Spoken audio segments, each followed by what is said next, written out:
Hello students, बेटा आपको याद होगा लास्ट वीडियो में हम लोगों ने टर्गर प्रेशर और वाल्व प्रेशर के बारे में डिस्कस करा था। आज हमको डिस्कस करना है डीपीडी। ठीक है, क्या डिस्कस करना है? डीपीडी। डीपीडी का फुल फॉर्म है डिफ्यूजन प्रेशर डेफिसिट। हिंदी में कहा जाता है विसरण दाब न्यूनता। क्या कहते हैं? विसरण दाब न्यूनता। मतलब विसरण दाब में जो न्यूनता आती है, न्यूनता मतलब होता है कमी।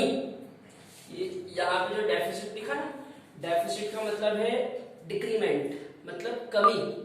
तो डिफ्यूजन प्रेशर में जो डिक्रीमेंट होता है उस डिक्रीमेंट को कहा जाता है diffusion pressure deficit, short form में डीपीडी। यदि सरल भाषा में कहे तो विसरण दाब में जो न्यूनता आती है उस न्यूनता को ही क्या कहा जाता है? विसरण दाब न्यूनता।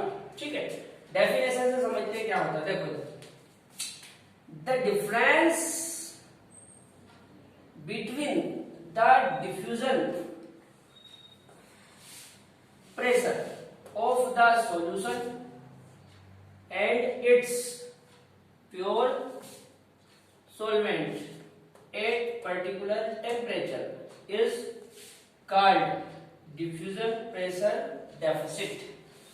डेफिनेशन के अकॉर्डिंग ये बता रहा है कि एक सॉल्यूशन और उस सॉल्यूशन का जो प्योर सॉल्वेंट होता है, एक सॉल्यूशन और उस सॉल्यूशन का जो प्योर सॉल्वेंट है, ठीक है, तो सॉल्यूशन और प्योर सॉल्वेंट इन दोनों के डिफ्यूजन प्रेशर में जो डिफरेंस होता है उस डिफरेंस को कहा जाता है डीपीडी।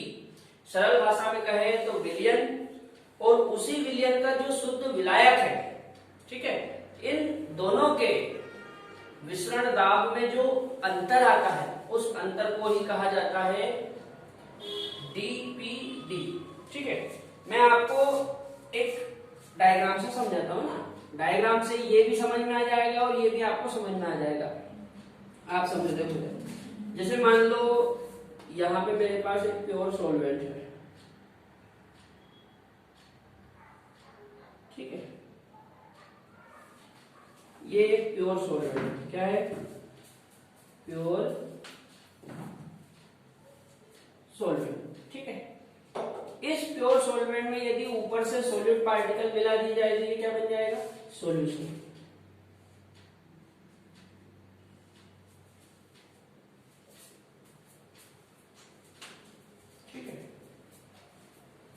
ये है सॉल्वेंट। इस सॉल्वेंट में यदि ऊपर से सॉलिड पार्टिकल मिला दिया जाए, क्या मिला दिया जाए?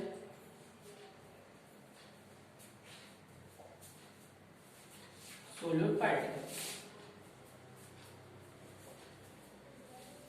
मिक्सिंग ऑफ सॉलिड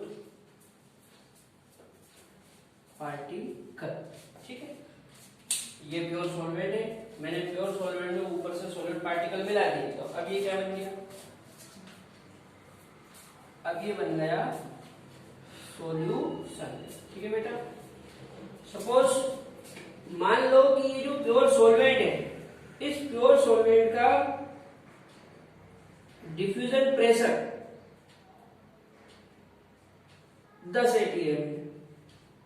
जो प्योर सॉल्वेंट है, इस प्योर सॉल्वेंट का डिफ्यूजन प्रेशर कितना है? 10 atm। और ये जो सॉल्यूशन है, इस सॉल्यूशन के लिए मान लो कि इसका डिफ्यूजन प्रेशर 4 atm। ठीक है, अब आप एक चीज समझो कि जो प्योर सॉल्वेंट है इसका डिफ्यूजन प्रेशर कितना है? 10। प्योर सॉल्वेंट का डिफ्यूजन प्रेशर कितना है?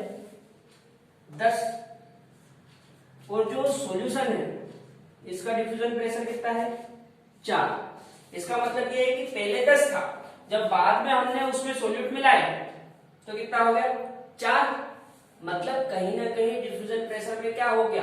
डिक्रीमेंट या कमी हो गई। तो ये जो कमी हो रही है, जो डिक्रीमेंट हो रहा है, इसी को हम क्या कहते हैं? Diffusion pressure deficit. क्या बोलते हैं? Diffusion pressure deficit. विसरण दाब न्यूनता। अरे समझ में आ रहा है, प्योर सॉल्वेंट का 10 है, जब उसमें सॉलिड पार्टिकल मिला है तो विसरण दाब 4 हो गया, पहले 10 था अब 4 हो गया, मतलब कमी आ गई। तो कितने की कमी आई? अरे भाई पहले 10 था अब 4 हो गया, तो कितने की कमी आई? 6 की कमी हो गई ना। तो डीपीडी इक्वल टू कितना? 6। ठीक है, तो या तो आप ये बोल दो कि सॉल्यूशन और उस सॉल्यूशन का जो प्योर सॉल्वेंट होता है, इन दोनों के डिफ्यूजन प्रेशर में जो डिफरेंस आता है उस डिफरेंस को डीपीटी कहा जाता है। या फिर आप ये बोल दो कि प्योर सॉल्वेंट के डिफ्यूजन प्रेशर में जितनी कमी होती है, तो कितनी कमी हुई? 6 की कमी हुई, उस कमी को कहा जाता है डीपीडी, डिफ्यूजन प्रेशर डेफिसिट। ठीक है, अच्छा आगे जाओ। यहां पे एक बात लिखी हुई है, DPD determine the direction of water, direction of water in osmosis. मतलब ये जो डीपीडी है ये ऑस्मोसिस की घटना में जल की डायरेक्शन को डिटरमाइन करता है, मतलब जल की दिशा को बताता है। कैसे बताता है आप समझो। जैसे मेरे पास मान लो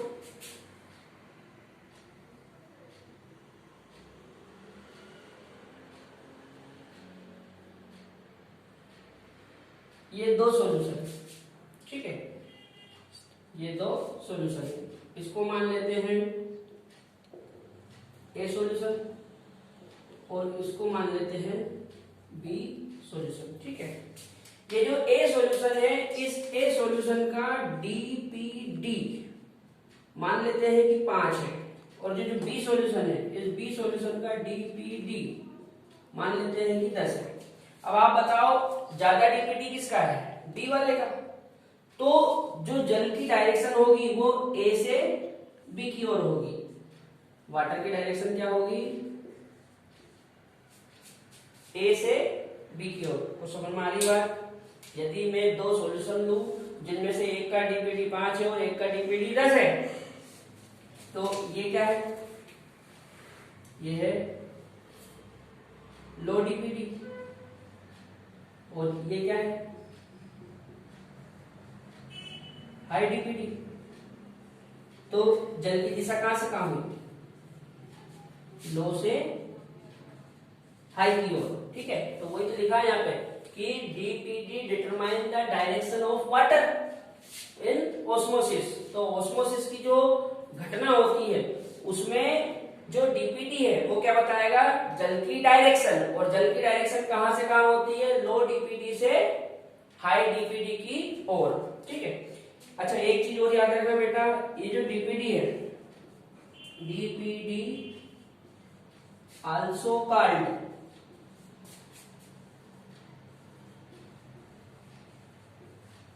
डिमांड ऑफ वाटर। ये जो डीपीडी है ना, इसको डिमांड ऑफ वाटर भी कहा जाता है। क्या बोलते हैं? Demand of water. Demand of water इसलिए बोलते हैं क्योंकि जिस तरफ डीपीडी ज्यादा होगा जल उसी तरफ गति करेगा। इस सेल का डीपीडी, इस वाले सॉल्यूशन का डीपीडी हाई है, तो जल उसी तरफ जा रहा है। ठीक है, इसीलिए डीपीडी को क्या कहा जाता है? डिमांड ऑफ वाटर, जल की मांग। ठीक है, अब ये जो डीपीडी है इसके ऊपर न्यूमेरिकल भी आते हैं। क्या आते हैं? न्यूमेरिकल। तो न्यूमेरिकल कैसे आता है वो मैं आपको सोल्व करके बता देता हूं। यहाँ पे बेटा एक क्वेश्चन लिख रखा है मैंने, क्वेश्चन आप समझो। ये ए सेल के बारे में है और ये बी सेल के बारे में है। ए सेल के बारे में है if osmotic pressure is equal to 25 atm and turgor pressure is equal to 10 atm, और बी सेल के बारे में है osmotic pressure is equal to 30 atm and turgor pressure is equal to 25 atm। आपसे पूछ रहा है then what is direction of water. यहाँ पे ए कोशिका और बी कोशिका के लिए ऑस्मोटिक प्रेशर और टर्गर प्रेशर दे रखा है, और हमसे पूछ रहा है कि जल की दिशा क्या होगी।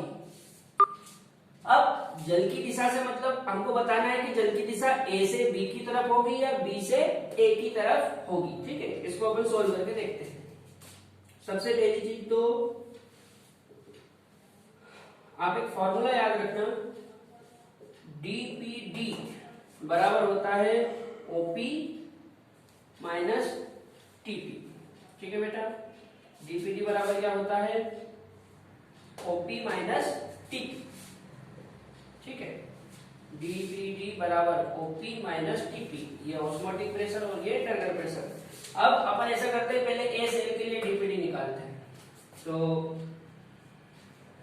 डीपीडी फॉर ए सेल, ठीक है,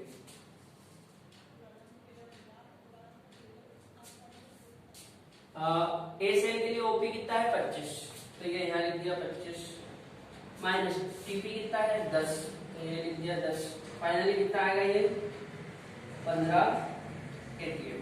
ठीक है बेटा, मतलब ए सेल के लिए जो डीपीडी है वो कितना आया 15। अब बी सेल के लिए देख लेते हैं, DPD for B cell equal to, आप बताओ बी सेल के लिए ऑस्मोटिक प्रेशर कितना है 30, तो ओपी की जगह लिखा 30 माइनस टीपी कितना है 25, तो ये लिखा 25, इक्वल टू कितना आएगा 5 atm। ठीक है, अब आपके पास ए सेल के लिए डीपीडी है 15 और बी सेल के लिए है 5। ठीक है, इस तरफ वाले बोर्ड पे देखो, अभी आपको याद हो तो मैंने आपको बताया था कि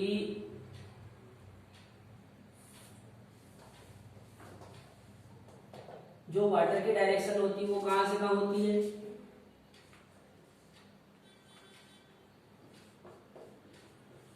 लो डीपीडी से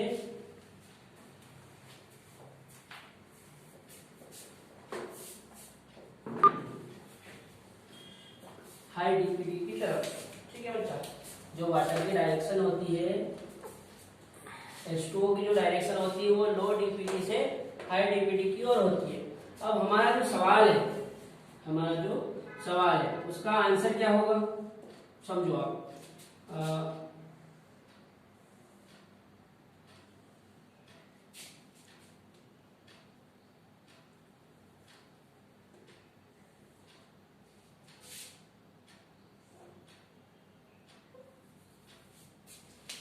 हमारे सवाल में उसने हमको 2 सेल दी थी, एक तो दी थी ए सेल और एक दी थी बी सेल।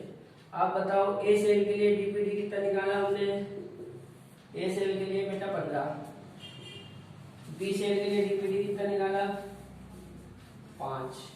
ठीक है, तो चूंकि जो ए सेल है इसका डीपीडी 15 है और बी का 5 है, इसका मतलब है कि ए सेल का डीपीडी ज्यादा है, तो यहाँ पे लिखेंगे मोर डीपीडी, और चूंकि यहां पे डीपीडी कम है तो यहां पे लिखेंगे लेस डीपीडी।